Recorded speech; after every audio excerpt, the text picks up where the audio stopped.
All right, Jen, so the story I'm going to share with you today is going to blow your mind. This crazy story is 100% true, and it had a profound impact on my career. So the story in a nutshell is that First Lieutenant Matt Tenney was not happy with his job, but he found an out. He was speaking with the disbursement officer of the 11th Marine Expeditionary Unit, of which he was a part of. They were about to leave the country for 6 months, and he came to find out they carry a lot of cash. $2.7 million to be exact. And you know what? He was getting all these details, all this information, and found out, I could maybe redirect this. So that's what he tried to do. He created some fake documents. He even created a fake uniform. He was going to intercept that money and then leave the country. Well, the FBI found out. He found out, the FBI found out, and he was on a race to the airport. They ended up shutting down Interstate 5 before he could get to the airport and leave the country for Brazil. Now, the Marine Corps as a military unit is relatively small, so most of us officers, especially for about the same rank, we either know each other or we know of each other. And with Lieutenant Tenney, we had actually gone to the basic school together. We were in the same platoon. In fact, I personally knew him. We'd worked out multiple times. He had actually trained me a little bit in jiu-jitsu, and he had this beautiful girlfriend from Brazil. I remember that connection. So yeah, finding out this fellow officer had tried to steal almost $3 million was shocking. And even more shocking, the news I received a couple weeks later when I found out I was going to 3rd Battalion, 1st Marines to take over Tenney's old job, to go in there and have to fix his mess.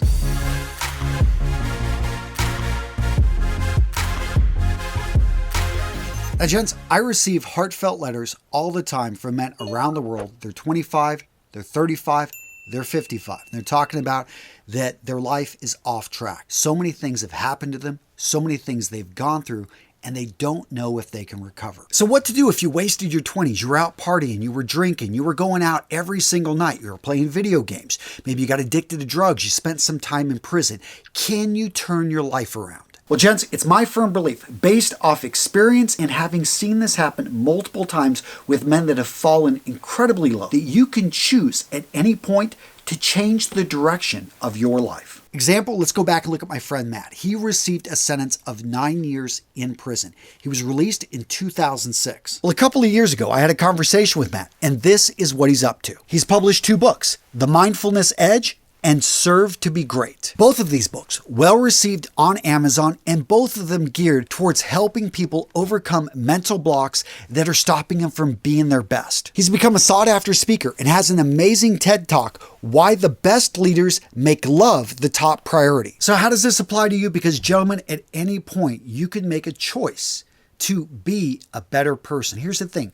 When you practice being that person for an hour, for 2 hours, for 1 day, for 1 week, you are becoming that person. And yes, you will fall down, you will make mistakes, you will fall back into your addiction. But step by step, you can take actions that show you, that prove to you, you are the type of person that is capable of great things. Now, specific action you could take today in less than 10 minutes to ensure your life is going in the right direction. Guys, getting affordable term life insurance. And that's why, gents, I'm proud to bring in today's sponsor, Fabric by Gerber Life. Now, gents, life insurance can have a bad rap for being complicated, but Fabric makes it easy to apply with a seamless digital experience. Guys, it's all online and it's all on your time. And guys, if you need extra support, Fabric's got a team of licensed insurance agents that can answer questions along the way. Now, gents, what I love about Fabric is it was designed by parents for parents. They make it simple to get high quality, surprisingly affordable term life insurance in less than 10 minutes. And gents, you heard me right about the time frame. It takes less than 10 minutes to apply, and you can see your quotes and then personalize your quote to fit your family's needs. Gents, you can be offered coverage instantly with no health exam required. And in case you haven't heard of Fabric, guys, they've partnered with Gerber Life. They've been trusted by millions of families for over 50 years. They've got over 1,600 5-star reviews on Trustpilot. They've got a 30-day money-back guarantee, and you can cancel at any time. In addition to affordable life insurance, Fabric also has wills, access to college savings funds, and more tools to help protect your family's financial future, all in an easy online experience. To protect your family today with Fabric by Gerber Life, apply today in just 10 minutes at meetfabric.com/RMRS. Again, meetfabric.com/RMRS. So the next thing we need to talk about when you're rebuilding your life is how to look at that downtime, at that time of struggle, of that time, 20 years you were dealing with addiction. 10 years you spent, just wasting time doing things that, you weren't proud of. You're not happy about that entire decade. How do you account for that? Well, here's the thing.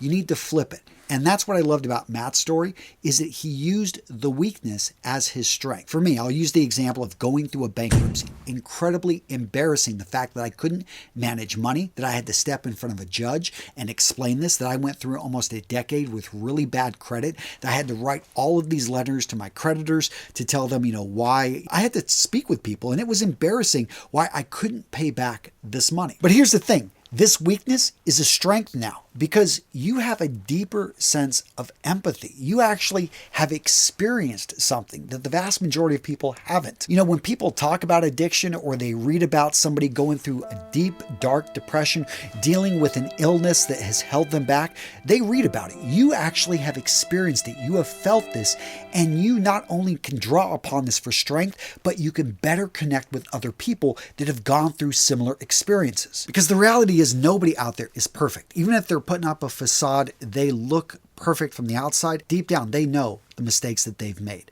the thoughts that they've had, the actions that they've taken that no one ever caught them on. They probably, maybe should have put them behind bars, should have actually broke up that relationship that everyone sees as perfect. They know who they are deep down inside. And you have just, in the case that, you were caught, you simply dealt with that addiction on the outside and everyone got to see it. Everyone saw the pain. But here's the thing. Other people are going to connect with you. They're going to want to listen to you, and they're going to understand, especially those that are seeking growth, those that are looking for someone who isn't afraid to be vulnerable. And this is a strength, gentlemen, not a weakness. Now, of course, there are going to be people that are never going to forgive you for the gambling debts and problems that you had. I know with Matt, there are Marines that will never look at him the same. He's not part of the club anymore.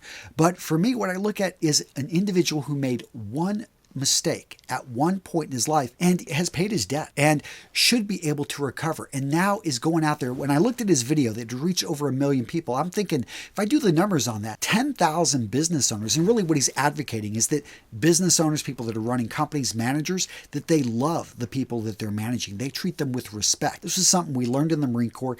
I see really is not practiced much throughout not just the military, but also just simply the civilian world, where people are disposable, where companies don't look out for the best interests of their individuals. And here he is preaching love. Simply love your employees, not in the lovey-dovey sense, but, in simply look out for them. Next, this takes me to the quote, "Smooth seas never made a skilled sailor." The idea there is it's the challenges that life throws at us that forges us into the instrument that we become. In fact, think about it. Would you want to follow a leader that's never been tested? Would you want to work for a manager in an important project that has never actually gone through a high stress situation in which they've got to meet deadlines, which they have just really high expectations? No, you want somebody that has actually gone through the gauntlet, someone that has maybe failed, picked themselves up, and come back stronger. I think a few videos back, I talked about the art of kintsugi. And in case you haven't heard about this, it is basically golden joinery. It's the Japanese art of repairing broken pottery by mending the area of breakage with lacquer dusted or mixed with powdered gold, silver, or platinum. Now, for me, there's 3 very interesting things about kintsugi. One is that they don't hide the breakage in the repair. This isn't a job that you try to camouflage what happened here. No, it's right there, obvious that this thing has broken and it has been put back together. But it is now more valuable because initially it was just a basic piece of pottery. Now it actually has precious metals inside of it. And finally, it is stronger. Yeah, apparently the lacquer technique that they use to go back over with the pottery reinforces everything and ends up making the item tougher, stronger than what it was before. Now, gents, if you're enjoying today's video, do me a favor and smash the like button. This lets me know to create more videos like this, and it lets the YouTube gods know that, hey, this video is worth watching.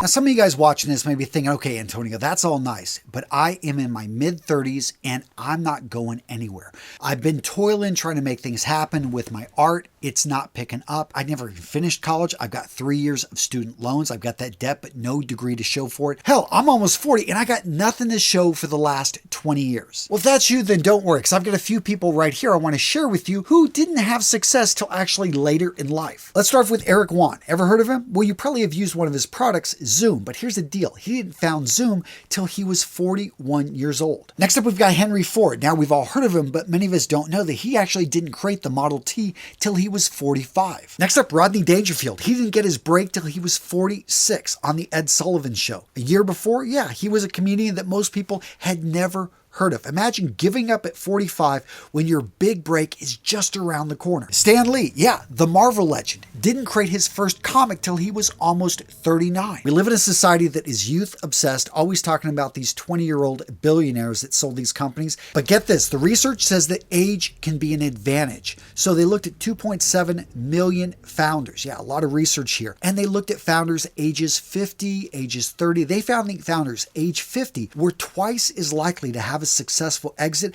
as those that founded a company at age 30. And this takes us to the old Stoic quote that's been around for thousands of years: comparison is the death of happiness. This was true at the time of Plato. It is true nowadays, especially when we go onto Instagram. We see all of this media out there, social media, that's pushing to us an ideal that honestly is not our ideal of happiness, if you think about it. In fact, I fell into this trap. I thought I needed to save for like a 10,000 square foot huge cabin, one of those big great rooms, huge windows, big fireplace. I thought this is the dream home I wanted. And so I'm putting away, saving up for it. And I realized this isn't the house I want. And this realization only happened through experience and reflection. My wife, actually on my birthday, I tried to disappear for a couple days. So she got me a couple nights at Still Bend. This is known as the Schwartz House. It was designed by Frank Lloyd Wright. It's over in Two Rivers, Wisconsin, not too far from me. I spent 3 nights there, and I have to say it was a simple, clean, comfortable design. I loved the nooks and crannies, just how comfortable I felt just as a single person in this house. And I have to say that this is what I want for a home. A place that feels like a home, that wraps around you like a warm hug. And I realized I don't need a whole lot. So many of us are chasing dreams that aren't even ours. They've been pushed on us maybe by our parents, by people we love, people that care about us, but really we haven't thought through, what is it that you want to achieve? What is it that you want to get out of this life? What is it that you want to have the kind of people around you? Guys, make sure that you think through that, because that is going to determine really, where are you at in your life and if you're able to accomplish it, because you're going to probably find that you really want simple things. I think most people do, and you're going to find you're much closer to it than you think. And speaking of people that didn't transform their lives till later in life, Ray Kroc. I think it was aged 52 when he acquired his first McDonald's. Steve Carell, the comedian that so many of us love, didn't get his break in Hollywood till he was 42. And of course, there's the story of Colonel Sanders. The guy didn't start Kentucky Fried Chicken till he was 62 and then ended up selling the business when he was 74. And of course, let's not forget Nelson Mandela. The guy spent almost 30 years in prison, but was elected president of South Africa at the age of 75. So what video to watch next? How about the brutal truths men in their 30s need to hear? Seriously, guys, if you're in your 20s, you're in your 40s, you're in your 30s, you need to watch this video. It's a good one, solid video. I think you're going to enjoy it. Boom, click it, go check it out.